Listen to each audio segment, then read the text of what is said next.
पैदाइश की किताब उसका 17 बाब उसकी 18वीं आयत लिखा है, और अब्राहम ने खुदा से कहा कि काश इस्माइल ही तेरे हुजूर जीता रहे।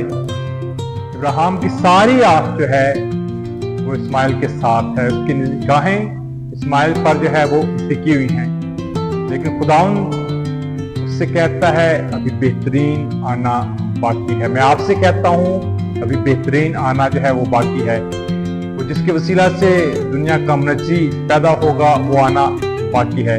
वो आना बाकी है जिसके वसीला से कौमें बरकत पाएंगी, वो जिसके वसीला से जुदाई की दीवार गिराई जाएगी, वो जिसके वसीला से गुनाह जो है मिटाए जाएंगे, और वो जिसके वसीला से जो है मौत पर जो है वो फतह पाई जाएगी, और वो जिसके वसीला से जो है हम उसे फिर से बाप जो है वो कह सकेंगे, और जिसके वसीला से वो आएगा वो इसहाक की नस्ल है, उसका आना बाकी, यानी बेहतरीन का आना अभी बाकी है। और आप सबकी जिंदगी के अंदर भी ईमान लाओ, बेहतरीन का आना अभी बाकी है। अभी बेहतरीन जो है आपकी जिंदगी के अंदर आने वाला है यीशु के नाम में, आमीन।